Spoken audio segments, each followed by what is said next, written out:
Hello and welcome to another episode of the Truth About Real Estate Investing show for Canadians. I am Canadian. My name is Szabo, and since 2016, we've been bringing you some of the best tips and past experience from some very successful investors, and today is no different. I count as half, and our guest counts as a whole. Anyways, as I'm recording, the Bank of Canada just released an increase of 0.5% to the overnight interest rate. So the overnight rate is now a whole 1%. This is the first 0.5 increase since the May of 2000. That's almost 22 years ago. I can't believe I'm saying that. 2000 seems so Anyways, remember Y2K? Anyways, the bank said it would be shrinking its holding of government bonds. So that's called quantitative tightening. So that's the opposite of easing, which will reduce the amount of money supply. All this is meant to curb inflation. To me, this is a good thing, as the pendulum has swung so far towards the money printing, money supply increases, which a lot of it had to happen to save us from economic ruin, from people from starving over the last 2 years thanks to the pandemic, and inflation needs to be controlled. These are historic times with there's a war going on in Ukraine. We are just coming out with the pandemic. Oil prices are crazy. And again, thanks to the war, we have oil prices and gas prices to thank. On top of that, food and fertilizer. For example, if anyone follows Nutrien, which is a favorite stock from Stock Hacker Academy, they make potash, which is a fertilizer. Anyways, so that stock's been going nuts. And as inflation remains high, so will interest rates. They'll increase. But my prediction is interest rates will fall again after the war is over and supply chains are restored back to some sort of normalcy. As for when that is, that's anyone's guess. Dr. Sherry Cooper is saying the market predicts the current overnight rate of 1% to rise to almost 3% just over a year from now, and that the Governing Council of Bank of Canada expects inflation to ease from there, dropping to 2.5% over the second half of 2023, which is next year, and we'll see something more normal in 2024. So again, a big caveat again though is the Bank of Canada misjudged inflation due to the war in Ukraine. I misjudged it too, so I do not blame them at all. I didn't think Putin would do it. And it's a big unknown when that war will end. I personally do expect inflation to remain higher than pre-pandemic levels as governments all over the world, they realize that we are too dependent on other countries for critical goods. So governments will look to mine, dig, drill, or manufacture more locally, which will cost more. China did not become a world manufacturing superpower because they cost more. It's because they cost less. So if you bring some of those things back home, things will cost more to produce. On top of that, governments continue to increase spending, as we're seeing here in Canada with our new federal budget and provincial budget in Ontario. Provincially, we're talking about new spending for daycare, and federally, we're talking about new dental and pharmaceutical programs. From the provincial government, I received a check for $120 for my license plate sticker. I don't know why I got a refund when I haven't renewed my sticker in over 2 years.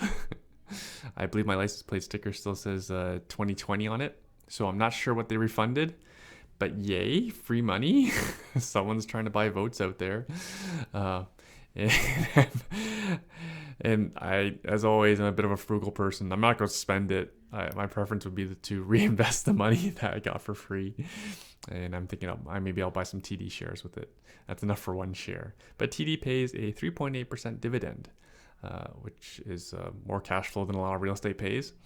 And the stock's been beaten up for the last few weeks. As a full-time capitalist with a social conscience, I do really enjoy making money, but again, with a social conscience. So what's the new interest rate mean for real estate? On the streets, people knew this was coming. We've talked about it on the show a multitude of times. On the streets, we're already seeing showings of properties for sale slow down. For example, we had a new listing come on the market last week in Brantford, a starter home. Asking price was right at the market value of $700,000. We received 0 showings over that weekend. As predicted, buyers rushed out to get ahead of expected interest rate hikes, and now buyers are fatigued. And the funny thing is, if folks had just been a bit patient and they bought today, from what we're seeing, prices have already come down 5 to 7%. So that's what buyers today who are buying could be saving. And that's as of right now. This could slip further. As I mentioned on the show, we could see 2017 all over again. I don't know. Much will depend on how things go in the next few months. Note that the days on market in our area are still single digits. I think we are looking at around 8 days on market, which is absolutely ridiculous. That's about 5 times. That's about 5 times less. So when I started got my license as a realtor in 2010, days on market were like 40 to 50 days. Today we're around 8. Right? So days on market for a property to sell, it took like 5 times longer back in those days, and that was more like balance, what I used to see. This is not balance at all. This is still a seller's market. What are Cherry and I doing? As previously mentioned, we prepared for this moment, ordering for several properties for free refinancing so that we could raise some capital. Appraisals were done at the peak of the market about 2 months ago. Paperwork's in the progress, and we'll wait. I'd like to sit on some cash and wait to see what opportunities that my team brings me. Timing the market is hard, but I guess we got lucky this time. But thanks to having our finger on the pulse, and I read a lot, which helps.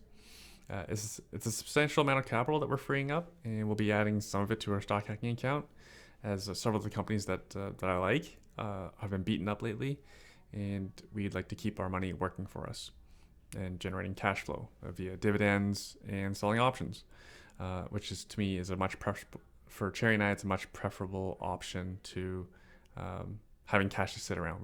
We want more cash flow in our lives, and as always, we prefer to be in control of our money. What about private lending, Erwin? Oh, who said that? I get that question a lot. I've been around, so remember folks, I've been part of organized real estate investing since 2008.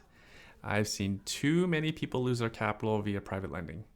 The risk reward is not there for me. I don't like the idea of having capped gains. And for me, in my experience, I know where the risks are, and that's not enough for the reward for my personal preference. Also, knowing where the market is right now, this is not really a market I'd want to be private lending in.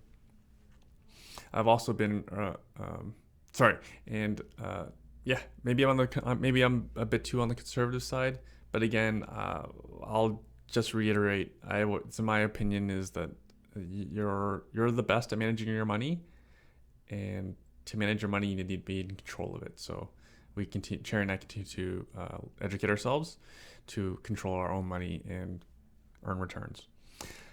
Hopefully for you, my regular 17 listeners, that you've been following along closely and taking action, and timed the market, got lucky timing the market like we did. Hopefully you've been attending our meetups in order to continue to set yourself up for optimized success. Speaking of meetups, our next in-person zero Zoom, we've canceled a large part of our Zoom account. We have a live meeting in person Saturday, April 23rd. Doors open at 8:30 a.m. We'll wrap up the meeting around noon and then head to Hamilton for a street smart tour of actual physical real estate investment properties. It's all live and in person. There will be no recordings. Some of these are people's personal homes. We're going to be recording that. The tour is for educational purposes. There is no pressure to buy anything. Honestly, that pressure should come from within as to your why. Why do you invest? And your understanding of the world that hard assets will win. Because if you haven't been paying attention to what asset classes have been winning, I think you should have a look at that, and that might help motivate you to take action. Those, sadly, who do not have assets are being left behind. And where do you think they'll be in the next 10 years? Do you think those without assets will be ahead or behind over the next 10 years? Maybe by answering that question, you'll know what you want to do investing wise. April 23rd, we'll be sharing about joint venturing, the latest happenings on the streets in terms of rents and resale prices, and renovating for returns. There's no other reason to renovate. I was just talking to a friend who wants to take some money, invest some money in a kitchen for her home. I'm like, we're real estate investors. We don't do that. We're like the shoemaker's children. Our homes are last after you make a lot of money. Anyways, if you're on my email list, you'll receive invites to register. If not, go to www.truthAboutRealEstateInvesting.ca. I should say that slower, www.truthAboutRealEstateInvesting.ca, and put your name and email address, and you'll start receiving email notifications for our events. Is it doom and gloom for real estate investors? If you think it is, I highly suggest getting educated and spending more time around veteran real estate investors who take action. Those, preferably someone who's actually invested through a recession before. The last real one was 2007 to 2008. I was personally investing in 2005. And guess what? I've made a lot of money since then. And enough for me. On to this week's guest, as we have a real estate investor from Belleville, Ontario, that far east. Located, and for those who don't know where Belleville is, that's east of the GTA, the Greater Toronto Area, but before Ottawa. With affordability being terrible in the GTA in Ottawa, homeowners, tenants, investors are all driving further than usual. And that was proven in a report from U-Haul, the truck rental company, the moving truck rental company, and it listed Belleville, Ontario as the number 2 end destination for their moving trucks.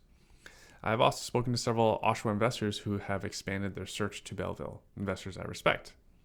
And then what do you know, Stephen Phillips reaches out to me and says hi, and here we are. He's on today's show as our guest. Stephen or his business have been featured on HGTV 24 times with Scott McGillivray. More importantly, Stephen's real estate experience includes managing over 1,200 apartment units. So that's a lot.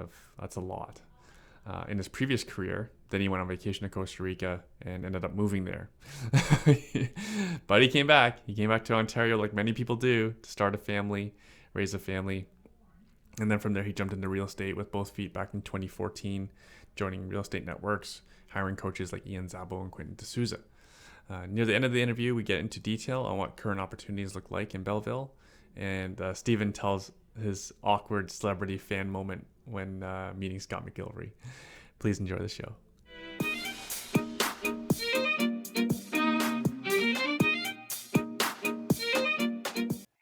Hello, Stephen. Hi, how you doing? I'm excellent. Thanks for coming on the show. So what's keeping you busy these days? Mostly you and my kids and my kitchen business. I got a lot of things on the go, man. Getting older, got to keep busy. Speaking of getting busy, like you already have a successful, what do you call it? Kitchen cabinetry and countertops? Yeah, we started as like a countertop business, but like predominantly.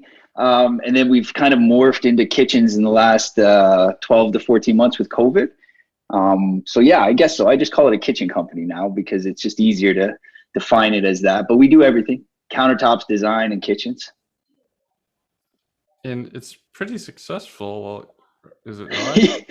It's doing well. We think we're doing well. I mean, it's one of those businesses that it's like you start from a place where you don't really know what's well, like what is. I had no idea. I got into the business quite strange, I guess you could say. We moved out to this way. My wife and I moved out. I'm in the Quinte West area, Belleville. We live in Carrying Place. Prince Edward County, all of these areas. And so we moved out here and I meant to like slow down and relax and take a break from real estate. And I got here and within 2 months, about a month and a half, we had JV'd and partnered and bought a flip house in Prince Edward County and Airbnb'd it. We were flipping it into an Airbnb and I had no contacts. I had nobody here. I didn't know what was going on. And then we got to the countertop stage and the kitchen stage. And we shopped around and I just saw this massive hole. Like there just wasn't a lot of options. There wasn't a lot of people here. And there was a lot of people about to come here from Toronto. And so we kind of got in front of that before the people got here and opened this company up and made a partnership with a really good person who's an importer and just kept running from there, man. My wife loves it. Like that's the reason I got into this business is because I was building a real estate business and my wife hated it. she she hated it. She wanted nothing to do with it. She didn't she didn't want anything to do with it. So But she liked the renovations. Well, she liked the she liked construction. the design. Like she Uh-huh. liked designing and she liked that it made me happy, but she didn't like any of the other things about it. She just wasn't into it. She's the daughter of a property manager. So the thought of managing people and property and tenant, like it was just the last thing she wanted. What's So wrong then I had managing this, all those things? I know, but and then I had this like fear. I woke up one day and I had this fear that if I died tomorrow, my wife inherited my real estate business. She would be very mad at me. So it just worked out that she was into natural stone and into design and into kitchens and into all this stuff. And so I took a break and walked away from real estate for a couple of years to help her build this business and Uh-huh. leave her something that she could run with. And that's Right. where we're at today. She's good. She's got it all under control now. Right. And so did you put the investing business on pause then? I really did. Yeah. I wasn't able to multitask. Like I tried at the very start. I was trying to be both realtor and selling natural stone. I mean, that's what I do, right? I'm a sales guy. That's what I've been since I was probably 6 years old. And so when I was doing it, I wasn't able to disconnect my brain. And it just got to the point where I was being pulled too many different directions. And I mean, when you start a new business, you really need to put 120% into that to get that momentum, just to make the thing roll. And so it was a hard decision, but I did. I froze my license for about 2 years and Mhm. stepped away from real estate so that I couldn't be tempted.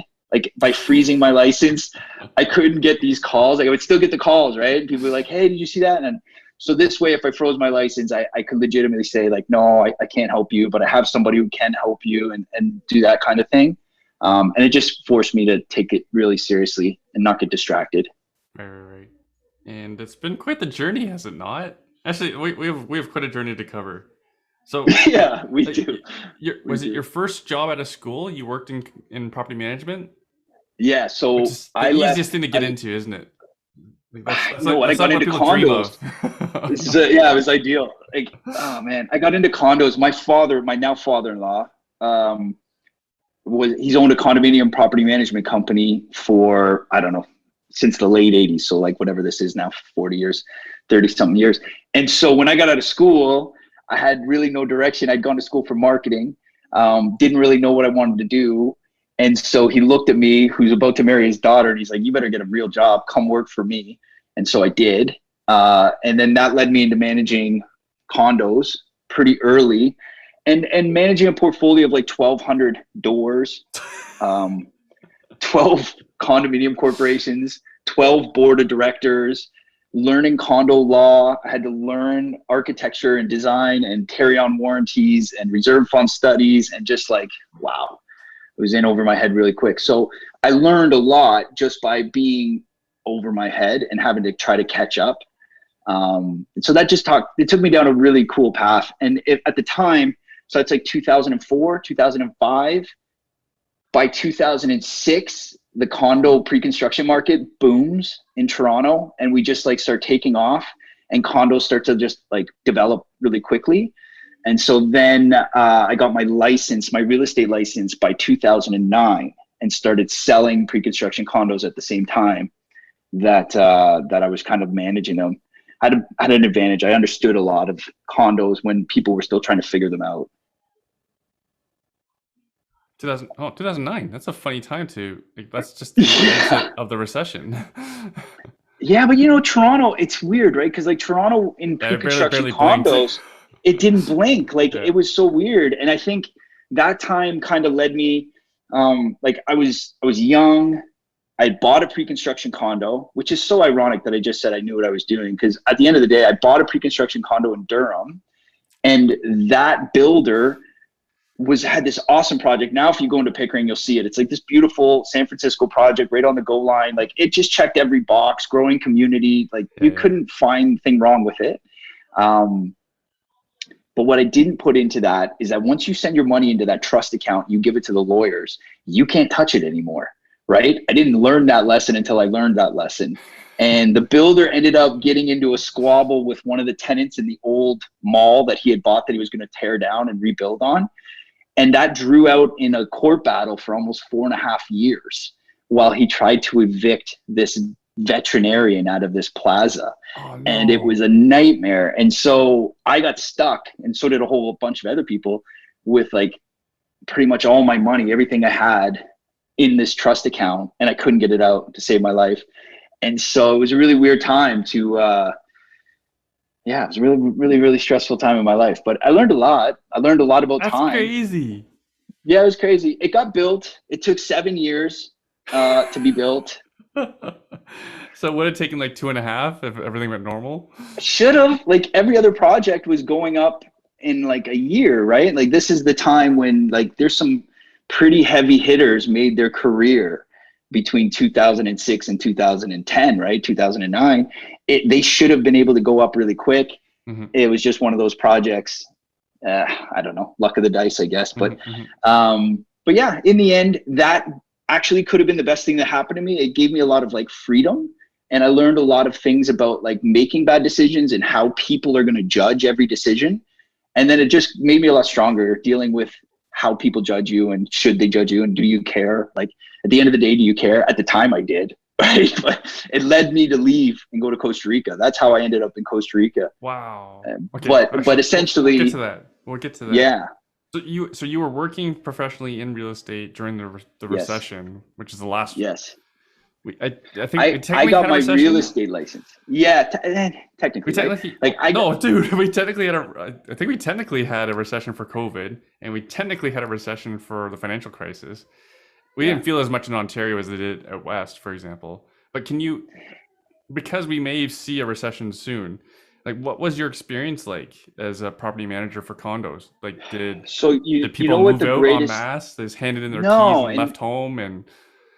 This is the pitch my father-in-law gave me at 23. And it's true. He wasn't lying. It's true.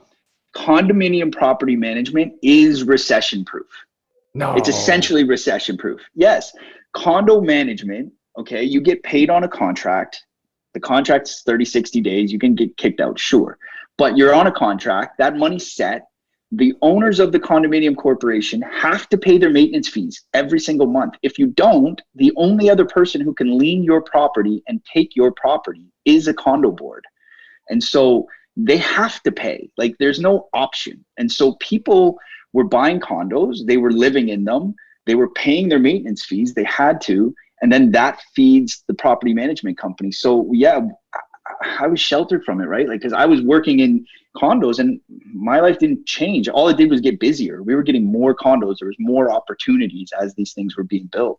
Right. And so to me, it looked like, I was 26. Like it didn't even feel like there was such a thing as a recession. You heard it, and I could see it down south in the US, but it didn't feel it in my own daily life. Or out west, yeah, for sure. I mean, everywhere but where we were, which is oddly enough, right? Like, so I get into pre-construction condos and we start selling them. And I was working with a realtor who was really experienced. He was a really good guy and very charismatic, very super charismatic. And one of the early adapters of pitching the builder to take 50 units. Like at the time, that was like boggled my mind. I didn't think that was possible, but he was very early into that game where he would bring 50 investors. They would all buy a unit or more, and he would clear out a building on his own before it ever hit the market. We were turning renters into multi-part like condo unit owners. They would be paying $1,500 to $1,600 in rent. They had a little bit of money saved.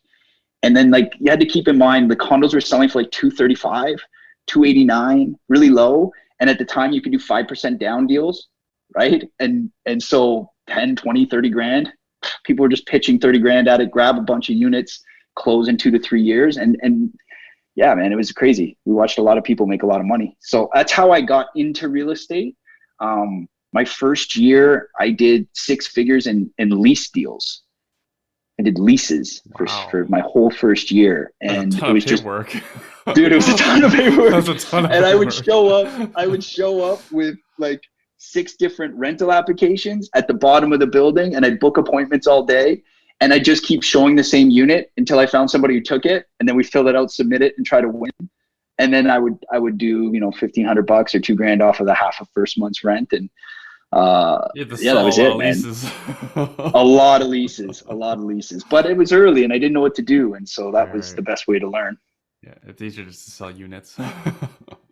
Well, I did that too, but you have a trustworthy, right? Like you're 25, 26, like what do you know about real estate? And a lot of people are telling you that. And so it was hard. It was hard for me to, and I like to say I have a baby face. Like I like to think that I look young. And so it was hard to get a lot of confidence early on when I was a realtor from other people. So it was a challenge. It was a challenge.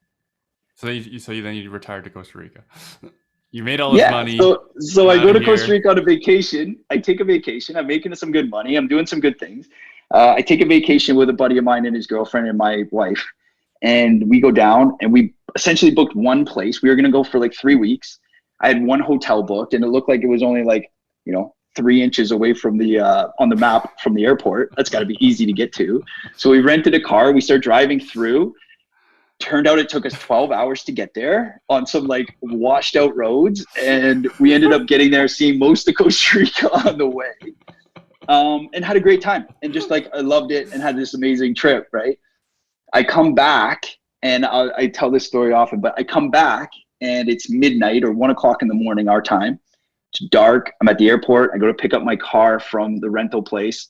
I go to the gas station and there's nobody. It's abandoned right by the airport. And I'm pumping gas and this guy across the way from me on this other pump just starts kicking the pump, like booting it, like just stomping on it. And I literally I looked over at my wife in the passenger side. And I said, we're out of here. These people are crazy. Costa Rica was so much better. We're out. I'm gone. I'm not staying. And 6 months later, we sold pretty much all of our little furniture and possessions, a car and some other things. And we cleared out and we moved to Costa Rica and ended up staying there for like a year and a half. All because the guy was kicking a pump. Just because it was like this, it was like the epitome of madness, right? Like it was just crazy. You have everything in this world. You're so privileged and yet you're mad at a gas pump, and the prices weren't even half as high as they are now, right? So it wasn't about price. It was just like it wasn't working.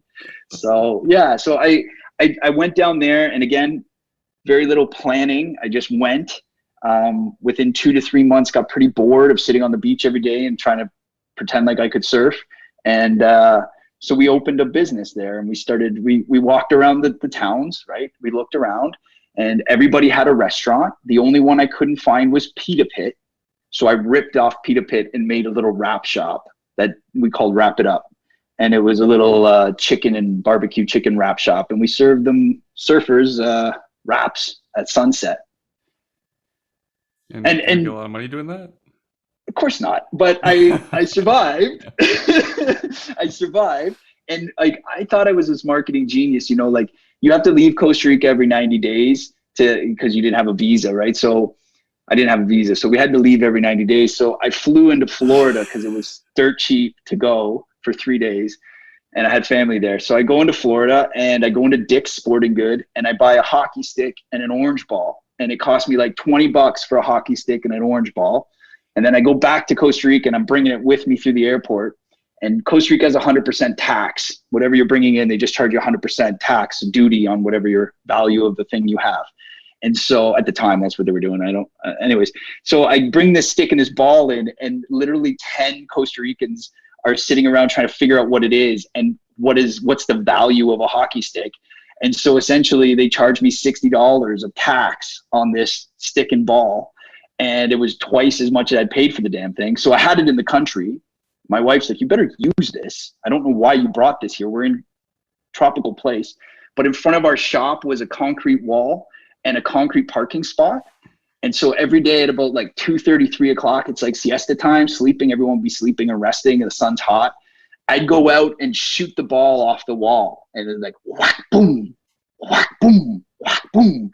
And it was like, I don't know if it was like a smoke signal to Canadians, but all the Canadians would come out and they'd be like, that's the last thing I thought I'd see in Costa Rica. I'd be like, yeah, well, it keeps me busy. And they'd be like, well, what are you doing? I said, I'm just having some fun waiting for the surf. Hey, are you hungry? And they'd be like, yeah, I'm starving. Like, you should go in there, man. They make a great wrap right there. They'll get you a wrap, take care of you. Go in and say that you know me. They'll take care of you. and they'd walk in, they'd talk to my wife and my employee there, and they'd buy a wrap. And I just keep shooting the ball. And every day I attracted Canadians from all over Calgary, Vancouver. I met a whole bunch of people just because it was sticking a ball. So yeah, man, I thought I was a marketing genius. And then you left Paradise. So then my wife gets pregnant and we're having our first child, who's my daughter, Mia. And at the time, we thought we were going to stay because there's a way to get citizenship if you have a child in Costa Rica. So we're like, oh, this is good. This is a way to get our residency. But then my family starts talking like, you can't have a child there. Like, you don't have anybody. How are you going to do this? And so my wife, I guess, fell for that. And she's like, all right, fine, we'll move back. And so we moved back. We moved back to Toronto.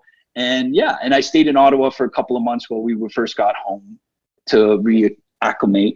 But it's funny because when I was in Costa Rica, I was talking to a bunch of people down there. And like 2009 hit them hard. Like there was half-built condos everywhere, like just destroyed. And I would talk to this. There's crazy money flowing, right? And then and a lot of the Americans were coming down from California and all over, and then buying all these things pre-construction. And then when the market tipped, they all took off and just like abandoned the place, right? And so I'm talking to this guy. I'll never forget him. His name was Hans. He was Italian. He was a realtor in the area, and he'd be like, Steve, where are you from? And I'd tell him, and I'd be like, Hans, it's a crazy condo market, man. They're building condos everywhere. It's amazing. Like, they put them up and they sell them out in hours and blah, blah, blah. And he looks at me. I'll never forget the day. He looks at me and goes, Steve, what are you doing here? And I said, oh, I don't know. I really don't know. I guess I'm missing a really good opportunity back home. He's like, I haven't seen a buyer in 6 months. so like, you should go home. And I'm like, yeah, I guess I could. So that kind of fed into it too. And and so we came back home and we're like, we got a pretty good thing going in Toronto here. I guess I should go back and try to take advantage of it. So that led me back into Toronto. I got back into property management again. First things, you're having a kid, you freak out. So what am I going to do? I need a real job. I don't want to start being a realtor again from scratch. So while I'm waiting to do that, I get a job as a condominium manager. And I started managing Maple Leaf Square, which is right across from the Air Canada Center. That's a very nice address. Yeah. At the time, it had just been built. Lanterra had just bought it, like built it. It was in its first year. Terrion bought it. It's just in mayhem. The bottom 10 floors are Cadillac Fairview runs those, and commercial, and the top floors, 80 to 90% of the building was tenanted, and there was not like defects, but there was defects. And so there's a lot of work to get kind of fixed. So that's where I landed. Were investors renting them out, or was that a rental building? Yes. A lot of the building had been sold to investors in 2 major countries. I think you can guess which ones. Not here? Those weren't Canadians? Not here. No, they were. None of them were Canadian, and a lot of them foreign were buyers. Foreign buyers. Like, that was a legit foreign buyers when they were there, and so the foreign buyers owned them, and realtors would represent those buyers in the purchase, and then they kind of be like the property manager, like the pseudo property manager, when you take over. But as a condo manager, you had no contacts. You didn't know who any of these owners are, and most of them never knew where their units were. So it was like at least once a month, once a week, the elevators on the 10th floor would open, and if somebody would walk off and you'd be standing there with security, and they'd be like, yes, can you take me to my unit? And you're like, well, what unit is it? Like, I don't know. Where is it? I don't know. I just know I own 2 of them here. And you'd be like, okay. And you'd have to go and track the unit, and you take them up there, and sure enough, they'd own them, and they'd be vacant or rented, whatever. And so it was crazy. And and then in 2012, I remember my daughter had just been born in March. It was April of 2012. I'm getting ready to get on the GO train to go down at 7 a.m. And CP24 is on in my house. And all of a sudden, that building, Maple Leaf Square, is on the news, and smoke's bellowing out of the window. And I'm like, oh, that can't be good. That can't be a good day. My phone starts ringing, and it's my head of security. He's like, you got to get down here in the next 30 minutes.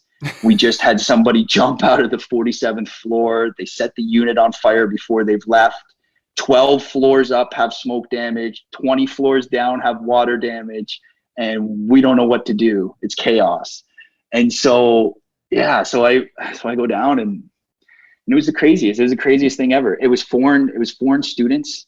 There was no visas. There was no lease in place. They were Korean students that were just here for U of T. The people on the lease had subleased to these three guys. Nobody ever collected their information, so nobody knew who they were. The owner of the unit's dad lived in a foreign country. He was going to school at Waterloo. So I had to call him, and he came down, and he didn't know where his unit was. He's on the hook for a $25,000 deductible for the insurance claim. And he goes, what do I got to do to get out of this? And then the tenants look and they go, what do I got to do to get out of this? And I'm standing there, I'm like, well, somebody's got to pay the deductible. The tenants went down to the basement to the TD Bank. They came back up with a cashier's check. They gave it to the landlord for 25 grand. They're like, are we good? And he's like, I guess so. And they left, and they were never seen again. And the landlord gave me the check, and he goes, am I good? And I said, I guess so. And he left, and I never called him again. And the units, and it was just madness. It was crazy. It was crazy. It was crazy. I don't know. That's okay. That's the truth about real estate investing. That can happen in a condo. Like, I know people That can happen in a condo. I've had family and friends affected by fires, floods that didn't originate from their condo. Right. The crazy thing about that, and so the deductible is 25 grand, right? How did we get to a deductible of 25 grand? There was a pipe that kept bursting in every unit behind the laundry.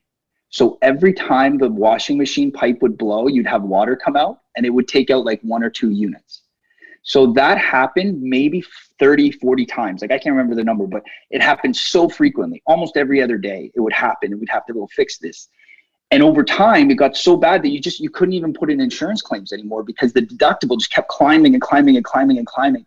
And by the time when they actually needed the deductible to be low, it was 25 grand. And things like that, like, those are crazy condo stories, but they happen, right? They're not the norm. But once they happen, it's really hard to get insurance again. Like, there's not a lot of insurance providers for condo corps. And so crazy stuff happens, and then you're kind of just caught up in it as an owner in one of those buildings. The hardest part for me was, like, everybody dumped out because the smoke alarms were going at 7 a.m, and they all came out the same door, which is like right where the ramp goes when you're watching like ACC or whatever it's called, not Scotiabank Center. When the players come out the back ramp that goes to the guts of the building, that's where the body fell. That's where the person fell, right? And a car coming up the ramp actually ended up like driving onto him and staying there. All of the people dumped out of that building and had to walk past that scene. And all that we had was a $12 an hour security guard, fresh into the country, barely spoke English. And he was trying to like steer traffic away from this thing. And you feel so bad for all these people. And there was chaos. It was chaos. They didn't know where to go. You're right at the Gardner. It was mayhem. So that's when I left condos. That was the day. That was the day. I was pretty much within the next 2 months, I went back to real estate full time. I was like, it's a lot easier to sell them than to manage them. This is too much. So there's lots of job opportunities in condo managers. There's significantly not enough managers to meet the demand of how many managers are needed. But it's just a tough job, man. Nobody calls you to say hello. No, there's no glory. There's never a good, like, happy day. It just doesn't happen. So you end up in some really negative vibes. Okay. Yeah. See, so when like people start talking to me about condos, right? Like, I'm biased. I don't know. I like pre-construction condos. I've seen millionaires get created by pre-construction condos, but I've had another version of it, and I met a lot of people from the inside out. And it's a good business. It's a need. You need to have them, but it's a tough sled, man. It's a tough sled. So yeah, that's how I ended up into real estate again. And by 2014, I was back into real estate full time. Mm-hmm, mm-hmm. And then what was that like? That was like, I better learn something. All right. How did you start learning? I started learning the way that I think a lot of people try to learn. I read books. I did, there wasn't as many like podcasts. Like 2014, there's no podcast. I still listen to Sirius Radio. There's no podcast. Like Joe Rogan was like an epiphany that hadn't even been thought of yet. I was basically like going to meetups. I became a member of Durham REI. and which is a real estate networking group in the Durham region. Mm-hmm. Actually, what ended up happening is I started learning from multiple different meetup groups. I went to a seminar, like all people do. I went to this seminar. I was just actually telling James about this. I went to a seminar in 2014. I can't remember the company that did it. The gentleman that was there was from Calgary, and he was like an expert rent-to-own guy, but he did sandwich lease options. So like, you don't have money, sandwich lease option. So I'm like, wow, that's crazy. Like, how does that work? So he teaches me sandwich lease options. And so in a room full of people, his pitch was he would call Kijiji rental ads and people that were trying to, like, landlords trying to rent out their units, and be like, can I come see the unit? Da, da, da, da, da. Yeah. And then when he had him on the phone, he'd be like, want to do a rent-own or something? And he would just keep saying that until they were like, I don't understand you. Come and see the place and we'll go from there. And he would just play country dumb. And so I learned this thing. So I actually got into trying to do sandwich lease options because I thought they were crazy, and got a couple of them and made Ontario? them kind of work. Yeah, you know what's ironic? My first one was in Wellington, Ontario, which is in Prince Edward County, which at the time I had no idea where it was. I just knew the Trenton Army base was there. The house, I got the house for like $220. I think I did it with $100 bill as my holding, like as my deposit. It was crazy, man. Yeah. So that's kind of how I got into that. Just trying to do like everybody does. Like, go to these seminars, they teach you something. I just wanted to be the action taker. I always wanted to be an action taker. Like, I always wanted to be the guy who did something, like, just didn't waste my money and listen to somebody and then go home. Mm-hmm. So I would try whatever they said. I would try it at least once and see what happened. And after trying a couple of these crazy ideas, I was like, well, I got to learn from somebody really good. I got to figure this out. I got to my real estate license back. I had put an option or got a property in Oshawa that in hindsight now was just glorious, but at the time wasn't a great deal. But I had two houses side by side that were on the market, and their total frontage was just, it was up from downtown Whitby actually. Total frontage was like 150 feet. They're massive lots together. And I had them under contract, but they were like the old wartime houses. You couldn't really duplex them. And I was trying to find a JV partner to do this deal with. And so I called, at a desperate effort, I called a number on the sign. You know, like, you call the sign. Like, that guy buys houses. He'd probably want to buy this house. So I called it. And on the other line was Quentin D'Souza, which was my introduction to one of the greatest real estate coaches I've ever met, and was amazing. And so I pitched him this deal, and I told him, and he's like, no, I don't want that deal. I don't want that deal. I can't duplex it. I'm into duplexes. I stay focused. I only do duplexes. I don't want that deal. I said, oh, but he knew so much. So I'm like, how do you, like, who are you? Who are you? Who is this Quentin D'Souza? And he said, he goes, well, I have this group. Maybe you should come to it. And I'm a coach and I can maybe teach you some things. You should come. And I said, okay. And so that brought me to Quentin D'Souza. It was also the hardest real estate deal I ever had to do because I never found the JV partner. I had the deal under contract. I couldn't close on it. I had a deposit in place. I couldn't close. I was by myself, and I had to go back to the sellers, and the seller was a 80-year-old man and his wife and his kids. And I had to tell them I couldn't close, and I had to sit in their living room and tell them face to face because I couldn't do it any other way. I had to face it. And I walked in and I said, look, man, I can't close. I'm really sorry. I bit off way more than I can chew. And I'm sorry. I'm sorry I did this to you. And I'm sorry I did this. And it was a terrible, terrible feeling at the time. And he was really cool about it. He just said to me, he's like, young man, you're going to make a lot of mistakes. It's terrible you did it to me, but you're going to make a lot of mistakes. Just don't ever do this again. And I really took it to heart. And I feel like, I believe a lot in all these things. I'm a person where nothing happens by accident. And it brought me to Quentin D'Souza, and it brought me to that real estate group. And that's when I just was like, I got to learn something. I can't do this without learning. So I joined the mentor program with Quentin D'Souza, one of the early ones, I think third or second into his coaching program. And I spent 6 months with some really, really cool people who are now like in the industry, titans in their own regard. But at the time I think we were like the second wave. Like I came in with Ryan Carr and a lot of those guys, like we were young at the time. And like you and Quentin and Szabo and Loeffler and all these guys had already been doing it for a while. And so we were just trying to learn from everybody around. And I was in that group. So I was surrounded by some really smart people at the time and could absorb a lot of information from smart people. Really helped very much. And then you quit. Well, I didn't quit right away. No, I then got into it full bore. Like, so from like 2014 through to like 2017, Yeah, you're those pretty 3-4 realtor. years. Yeah, like I did a lot of deals. Like, I think so. I was pretty good. Like I wasn't the schlub, and I put myself around good people, and I harassed Szabo until Ian would, let me hang around and learn some things from him.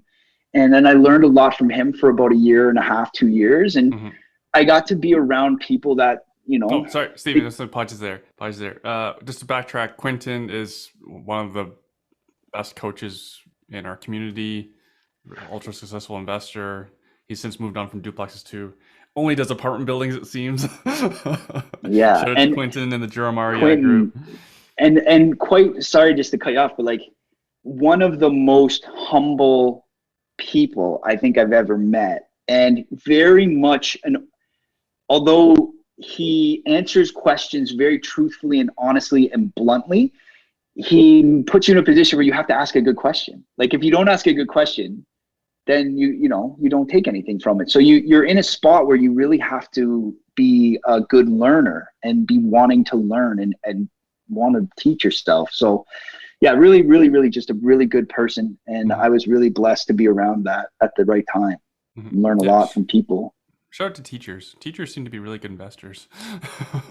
Yeah, because they know how to deal with stupid kids, I guess, right? Like me, like I say that about myself, right? Like I was the class clown. So I know that I put a lot of stress on a lot of teachers. I think when you're used to dealing with that kind of stressful environment, you can, like a contractor and a project management scenario, I think you can handle it. I think they don't think they can, but they actually can, because there's a lot of similarities there.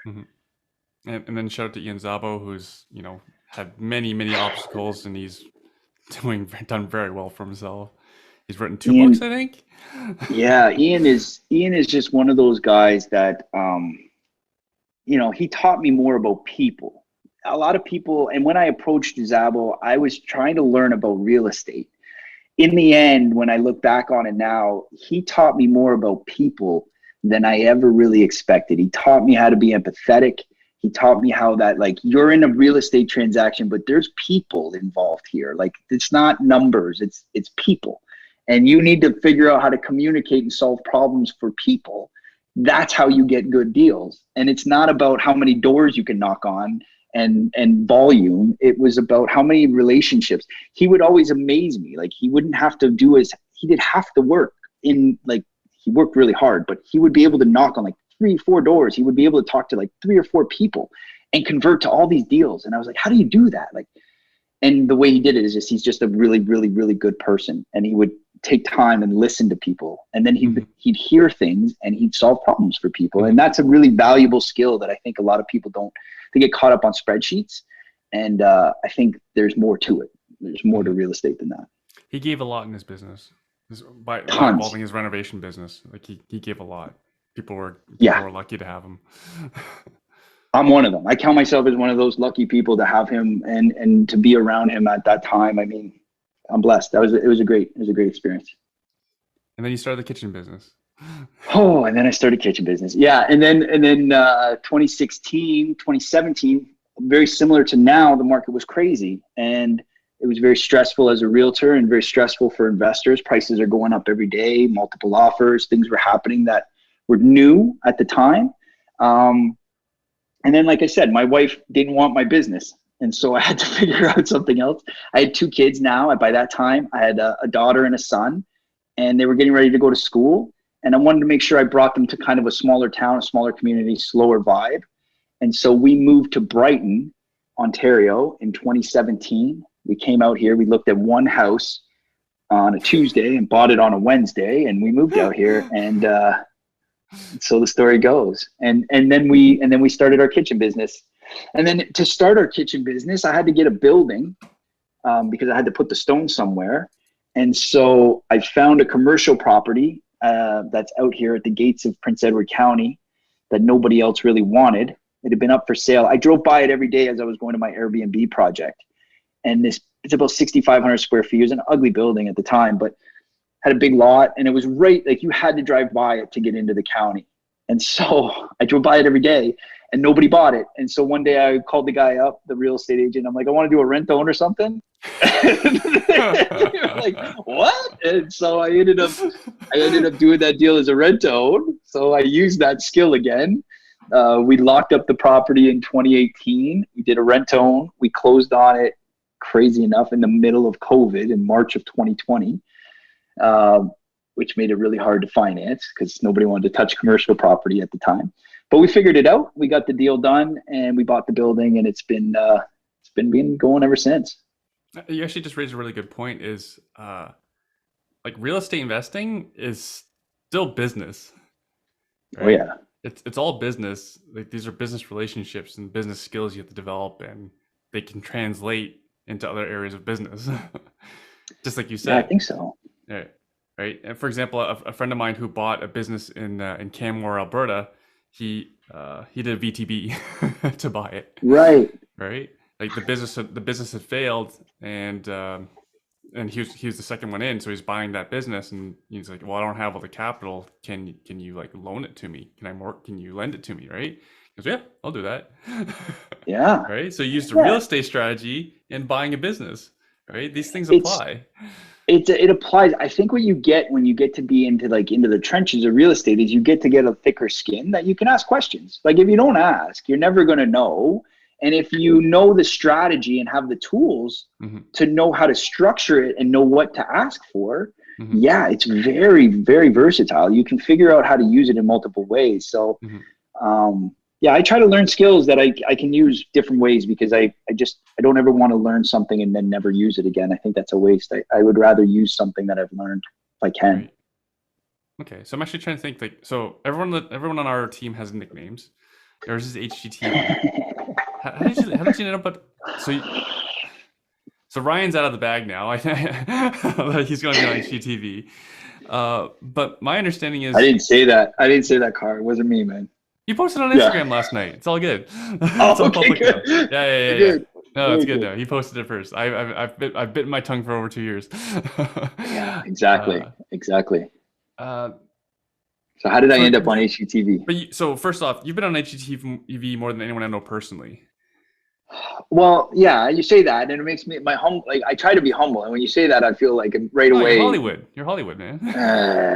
Right away, I feel like I should stack this and put it into context. Our company did 23 episodes of HGTV Scott McGillivray Vacation House Rules. My wife and I. That's all I heard. Yeah. Yeah, my wife and I were on three episodes. One in the first season, two in the first season, and one in the second season. And then they shot in our shop in the second season, I think episode 6, and they shot in our warehouse in season 1. And then we were on site, and I did the walkthrough at one of the installs in season 1 with Scott. So yeah, okay, I was on 3 times, but that's all the TV time you get when your product and service is in the building. Yeah, man, that's what you get. Well, actually, they put if you go back and watch the season, and I encourage everyone to do that because it helps everyone. There's our logo, Soulstone by GMI, will come up at the very end, and we got like in the credits, actually logoed in the credits. So yeah, I mean that isn't given out to everybody. That's a unique thing, because we worked really hard for those guys and did a lot of good work for them. So they were able to put us in on the credits and then have us included on the show. So how does one get in on HGTV, on an HGTV show, and is it beneficial? As a contractor, I think it happens one of 2 ways. Either one, they do a call of action, like they're coming to an area, they do a casting call for contractors to come and do the work, and you kind of figure out if you fit and you go in there, right? That's not what we did. We didn't do a casting call. We didn't respond to them. Essentially, the way we got in is we were out here in the county, right? My wife and our team put a lot of effort into our Instagram account and our social media. And so our Instagram was doing really, really well. We were very good at it. They were very good at it. I was just sort of along for the ride. And as a result from that, one of the producers and the designers of the show found us on Instagram. And so Soulstone by GMI, shout out, shameless plug, at Soulstone by GMI. We ended up getting picked up through Instagram. So we had seen a lot of our content, seen a lot of our stuff. And again, they had to drive by us to get to their projects as they were scouting out houses. So they kind of connected that the building was cool. What we had done was cool. I have a 1947 old Mercury flatbed like farm truck I call Pierre, and it's parked out front and it's bright red and it has a stone on the back, right? Big slab on the back. So there's like a lot of like cachet about it all. So they were interested. They were interested in using us for the jobs, especially in the county. They wanted us to do the first 3 episodes in Prince Edward County in season 1. We did those episodes, and it just so luckily happened they were the first 3 to shoot. So once we did those were free. So that's how they start the conversation. We need you to do this for free. Can you? And it's like, I don't want to. What do I get out of it? And basically you get the ability to say you're on HGTV. Do you still want to be part of it? And I said, okay, well, I'll have a condition I'd like to put in there. And they said, fine. If I'm going to give you something for free, I don't want it to be plain white quartz or any quartz, because everybody does quartz countertops. They're everywhere. We have a product that we use that we're really big on, which is quartzite, which is a natural stone. It comes from Brazil, really, really pretty. We would only use quartzite. If you're going to have us on the show, it has to be quartzite, because I know that nobody else has those stones in my area. So if you see me on TV and you like the countertop, there's only one company out here that has it. So at least it gave me this like isolation that I could protect. And they were like, okay, well, it's you're paying for it. If you want to do it, go ahead. And so we did. First 3 episodes went well. Then that turned into my encounter with Scott at the shop. And then that led into us being asked to do the rest of that season and then the following season, which was actually right in the middle of COVID. And then they changed the structure. Once we did enough of those episodes, they changed the structure so that we didn't have to do it for free anymore. Oh, good. Yeah, they would cover cost, and like the homeowner would pick up the cost because they could see the value of the product was really, really good. So we gave them a really good discount on it, but at least broke even, and homeowner got the benefit of the renovation, and we just didn't have to go out of pocket for the rest of the season. So it worked out really, really well. And I think ultimately I would do it all over again. Like, it was a really, really good experience. That whole crew worked so hard, and McGillivray is one of the smartest business people I've ever been around. So just getting to talk to him and kind of absorb little things, and not even just sort of seeing how he's built his structure of that. I mean, it was it's like paying for mentoring without having to pay, right? It was crazy. Yeah, I'm on her Instagram, and I haven't seen stone like this before. Right? You said it was quartz? Oh, that's natural.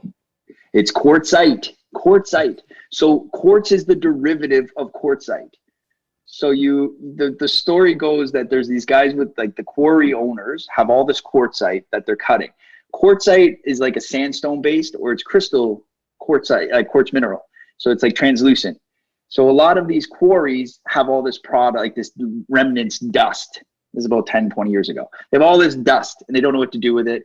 But it's really hard to sell natural stone, because once you sell the block, it's never going to look like that again. That's why you hear the horror stories of people going into the builders, picking from a sample, then they go into the house and it never matches. Because they could never match. Like, the blocks are always different. You have to buy the exact piece. Exactly. So quartz was that answer. Like, they could take the dust of a natural stone, combine it with a chemical binder, like a glue, and then put a pattern into it and print it off, and they could reproduce the same image multiple times, thousands and thousands of times. And so then quartz takes over because it's easier to sell internationally. People like working with it because it's easy to hide seams. So all of those things kind of pick up. But quartzite is the natural stone. My importing partner from GMI, they have contacts with the quarries, and they tend to do a lot of the deals directly from the quarry. So people will, spotters that are in the quarries will walk around on WhatsApp and video blocks that are coming out. And be like, you want this? You want to buy it? Yes. And then you fill a container, you stuff the container up, you put it on a boat, and you ship it up.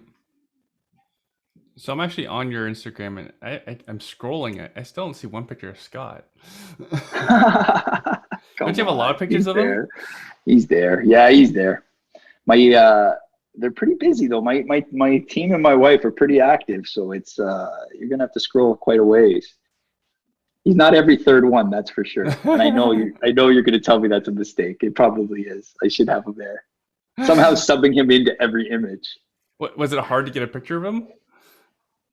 So that story. So he showed up with his producer kind of unannounced one day. He was in the county and kind of just dropped in, and this big truck drives into the lot, and he comes walking up to the door, and right away I'm kind of shocked. Like I was kind of like, is this really happening? Like, what are you doing here? So when I open the door, I'm like, hey man.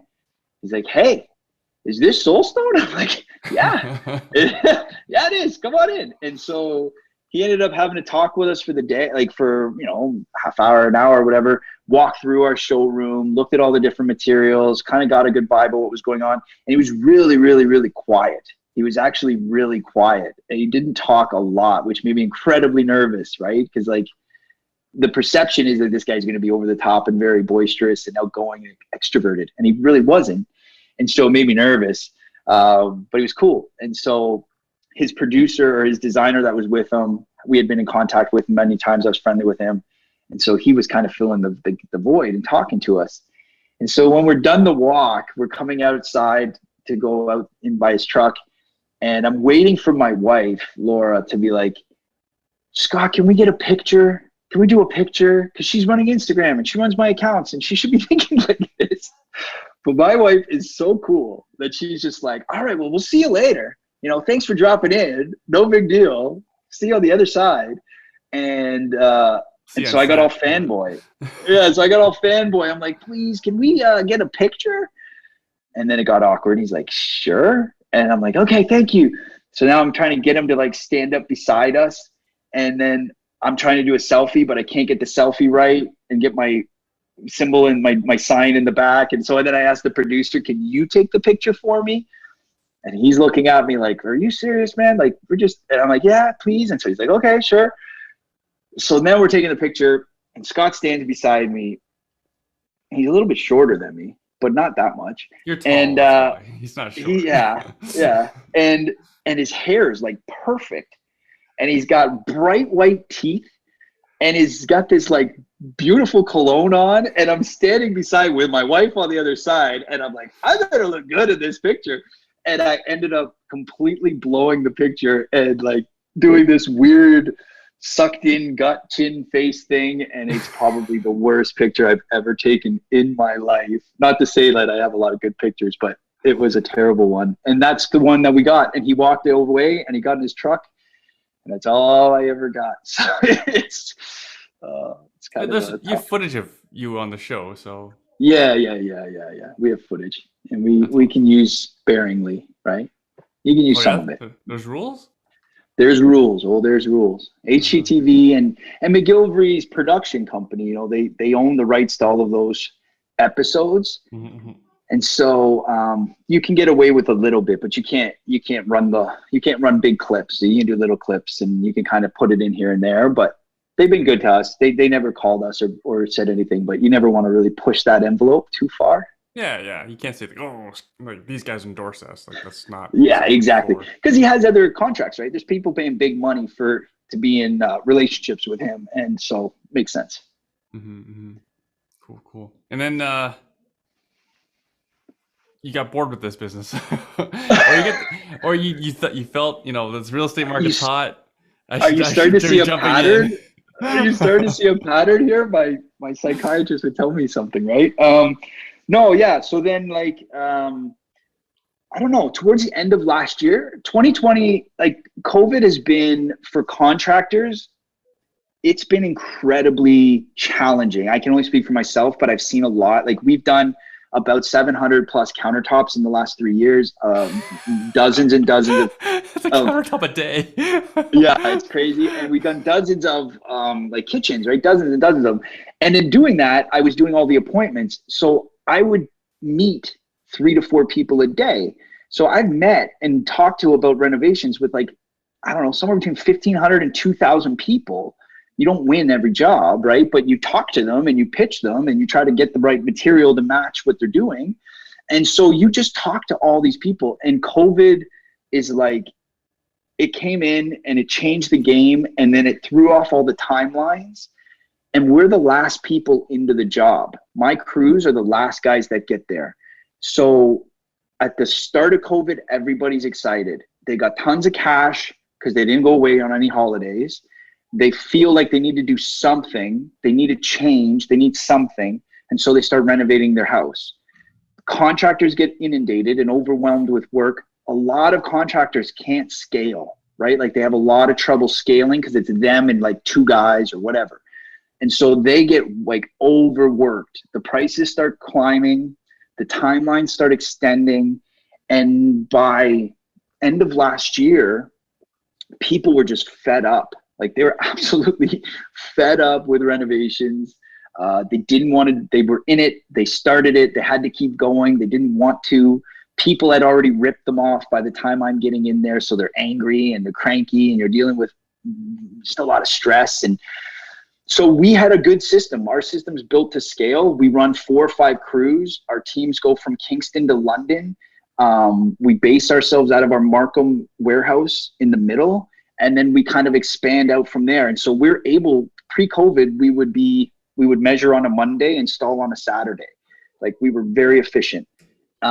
Once COVID hit, we could keep going efficient, but then you have breakouts and like lockdowns. And like, if you get too many guys in a space at the same time, it becomes reckless in a household, right? So then you have to adjust to that. People forget how heavy stone is. Like, I don't know how many people. That stuff's crazy. No, people get hurt. But like, people get hurt with that stuff. You lose fingers. Like a mistake, you lose fingers and toes, or you go boom, like bye-bye. There's no gaps, right? And so for some reason, really big islands became trendy. So like 12 and 15 and 10-foot islands become trendy, and nobody wants seams. Right? Like nobody wants seams. So now you're carrying a piece of stone that's like 10 feet by 5 feet, 4 feet. Yeah. And what's that weigh? They're 2,000 pounds. Oh my God. Like anywhere from 1,500 to 2,000 pounds, depending on how thick the stone is, how dense it is, how old it is. Like the black ones are heavier than white ones. Like it's because they're just denser, darker, heavier stone. So you're carrying these things into people's houses, and it's crazy, right? And so you need 8 or 9 guys to do something like that. And when you start doing that in COVID, it becomes really, really difficult to put that many people in the same room, in the same place at the same time. Crazy. Yeah, so it was a challenge. So by the end of last year, we had figured out pretty much everything that had been thrown at us. We were still scaling. We were still able to do it. We're still, marketing wise, handling it all. And I was getting kind of bored. I love real estate. I never knew how much I loved it until I took those couple of years away from it. I kind of like tell my wife, it's like, like when a football player or an athlete retires early and then they realize like, oh, I shouldn't have done that. I got to go back. That's what it felt like. It felt like that. Like I got to get back into it. Right, like Tom Brady. You're just saying you're Tom Brady. Got it. Of course I'm Tom Brady. I'm the GOAT. Yes, Tom Brady of real estate. That's right. I feel like, it's hard to walk away, man. It's hard to walk away from something you love doing. And it was probably, in hindsight, really, really hard for me. But I'm glad I did it. It gave me perspective.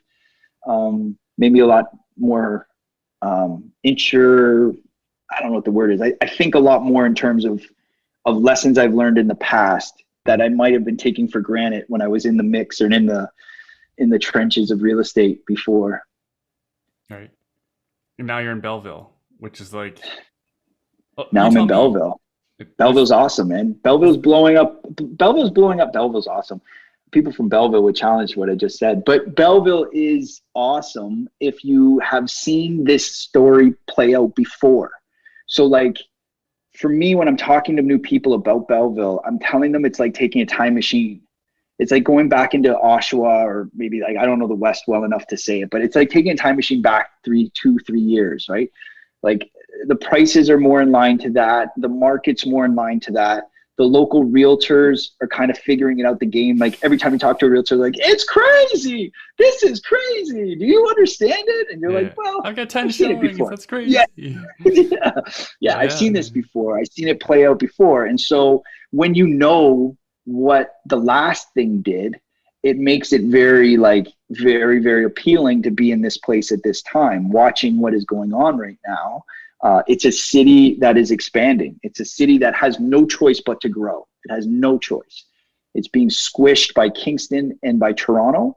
And it has the last real bastion of good prices. And as well, not just in residential, but commercial, like warehouses and industrial spaces. And like, there's a lot of square footage, thousands and thousands of square footage of manufacturing being built here, warehouses that need tenants.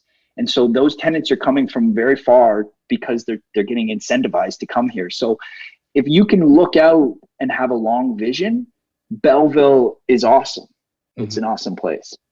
Do you need a long vision? I thought you guys already get pretty good cash flow there.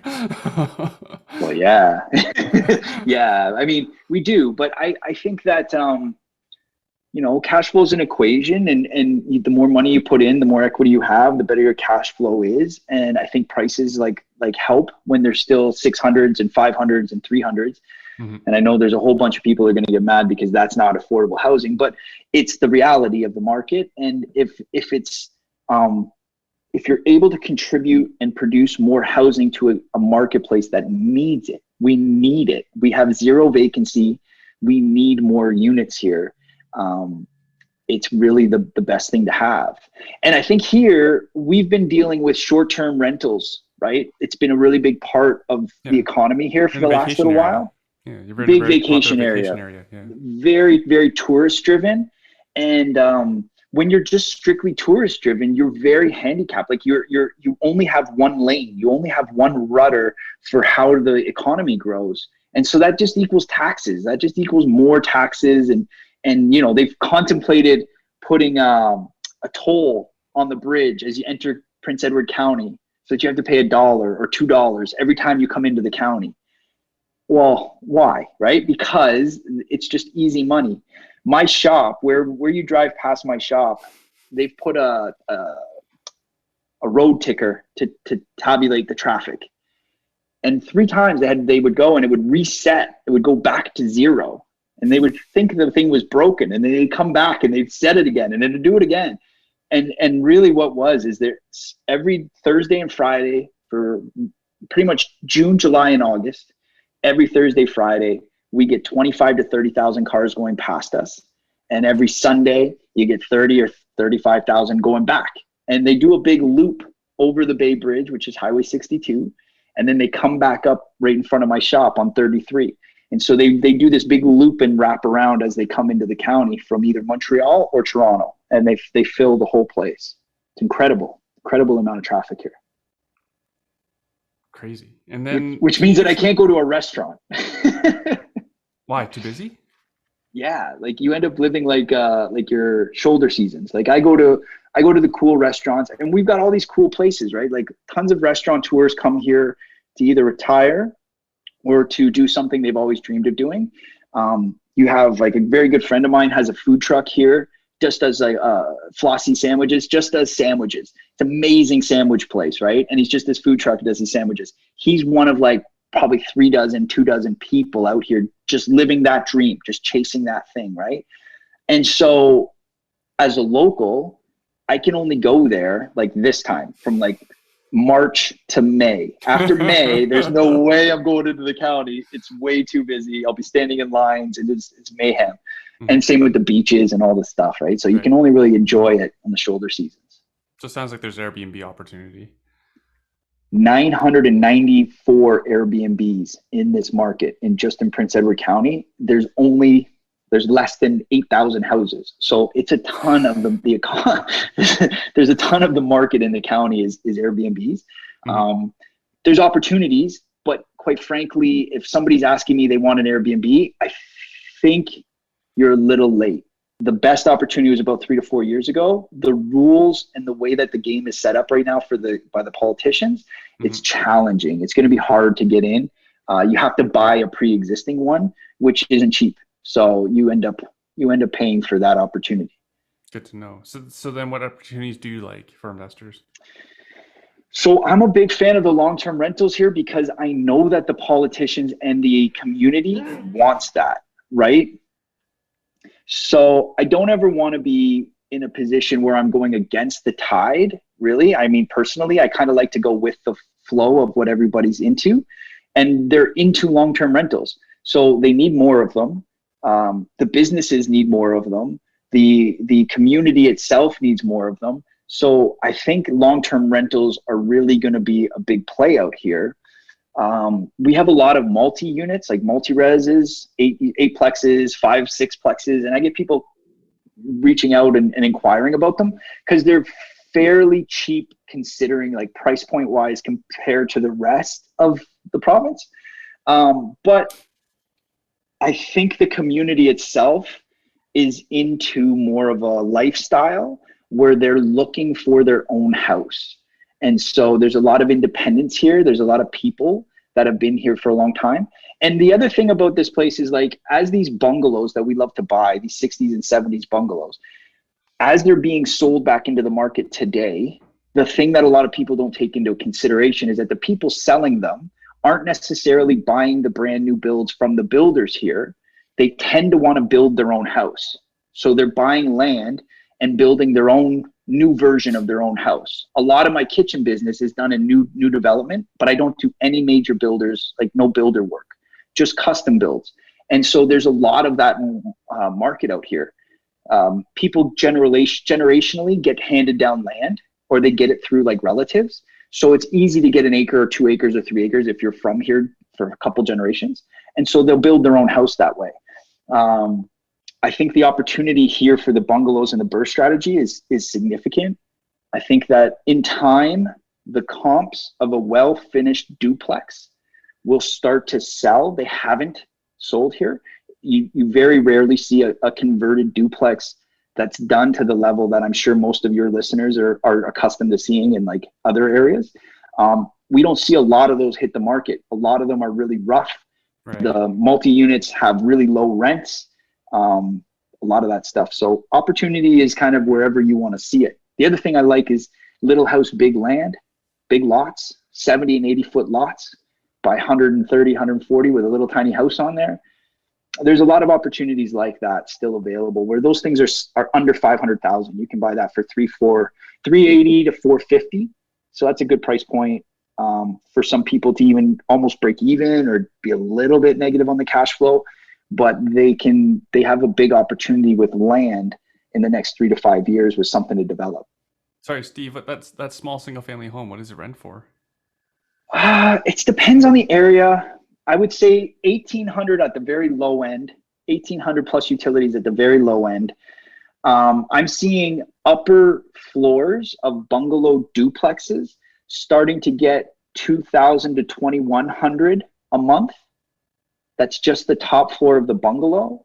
Mm-hmm. So I think that for a full single family house, that's not unreasonable either. But I think the market is so desperate for inventory and rentals that it's hard to say necessarily what that will get in a couple of months from now. But I think that ultimately that's more of a longer term play for developer people. We're talking about guys like that who have long vision know that those lots become valuable the more the game or the market kind of plays out. Right, but it sounds like today someone could do a duplex conversion and do quite well. Yes, so you mentioned the upstairs of the duplex. What would the downstairs rent for? I just was in one today, and they're getting 1,800 in the basement plus utilities, which is one of the higher prices I've seen. I'm more comfortable telling people 1,600, 1,550 plus utilities is a standard conservative number, but I did see the unit today that is getting 1,800. So that's huge. That must be really nice. three bedrooms, right? 3 bedrooms for sure. Okay. It wasn't really nice. It was big though. Got it. And then what does it cost for someone to get into a duplex? Price point right now for those bungalows is somewhere between 640 and 680. Depending on where the area is, The certain parts of the market towards the hospital side are very attractive. Old East Hill is a really nice, it's a nice market, like a nice little pocket. And I think some of those areas are highly desired. But you can also, Belleville has outside markets, right? So Trenton is just down the road. Brighton is just down the road. Those are very, very sought after kind of communities for Belleville residents as well. You can work in Belleville and live in Brighton. It's really not that big of a deal. A lot of people do. And Brighton is a smaller community with a little bit more of a lower pace. Again, 600,000, anywhere from 580 in the Trenton area up to about 650 if you're going towards the Brighton area. Right. That's a pretty steady price. And all these areas are benefiting from the ridiculous prices in Toronto. I know you and I follow these numbers, but Toronto is shrinking in terms of the number of families that live in there. And I saw a chart yesterday from Dr. Mike Moffat. He was sharing the number of children under the age of 5 is like falling off a cliff in Toronto, right? Because the families are moving out of Toronto. And so places like Brighton, Trenton, Belleville, they're all benefiting. I think so. I can tell you for lifestyle, for having 2 kids, I have 2 kids, 10 and 6. They go to a school here that's called a tree school. And that's not like tree, Tree. The school is on 10 acres of land. It's like old style schooling. All the kids, there's only 35 kids in the school. All grades kind of are in the same areas. There's 5 teachers to 35 kids. And they all get individual time and individual work. And 2 days out of the week, they spend at least the entire day or more on out in the forest. So they're in like nature, learning how to build shelters and fires and camps and learning about biology with trees. Like it's that kind of a setup.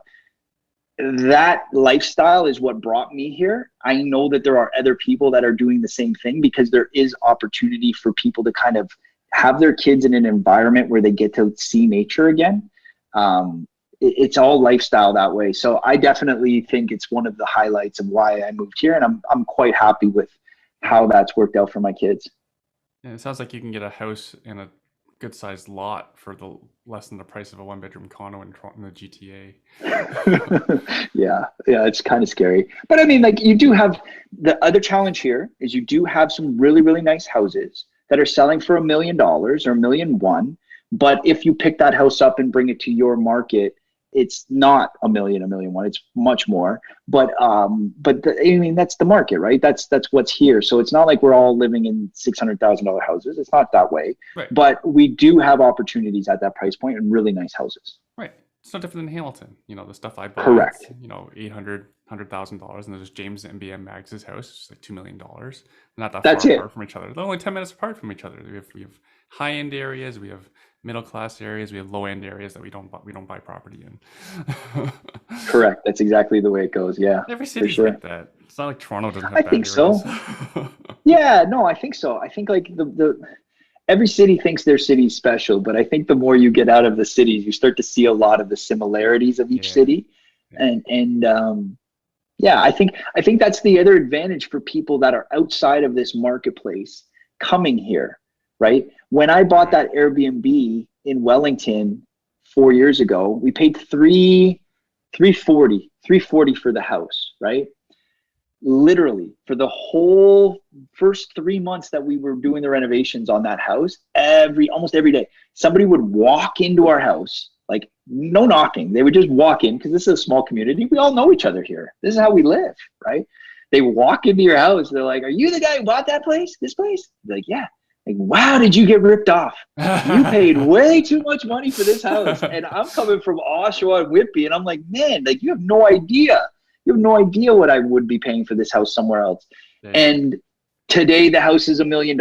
And so did they predict that? No, because they were here and they kind of only knew the market that was here. They didn't see the forest through the trees. In every city.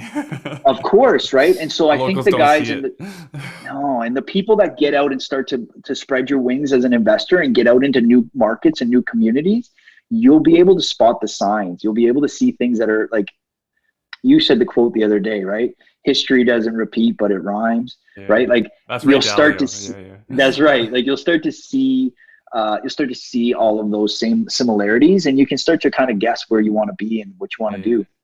You should have told that neighbor in your house, you want to rip me off too, and I'll make you rich? Sell me your house.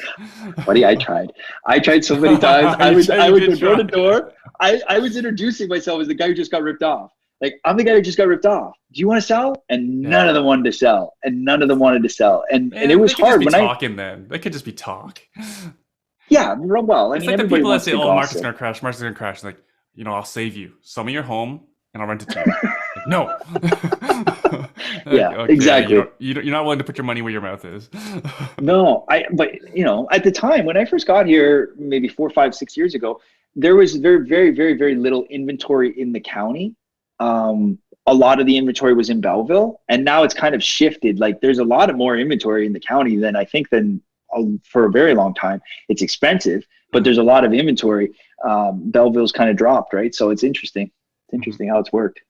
So Stephen, how are you doing? How are you showing property in Belleville for people that are just okay? So we have people that want to learn more, and then we have people that want to jump in full with both feet. What do we do with people who just want to learn more information on Belleville? So when they want to learn more, they set up a one-on-one call with me. They contact our team. They talk to Fiona or somebody on our team and set up a one-on-one call.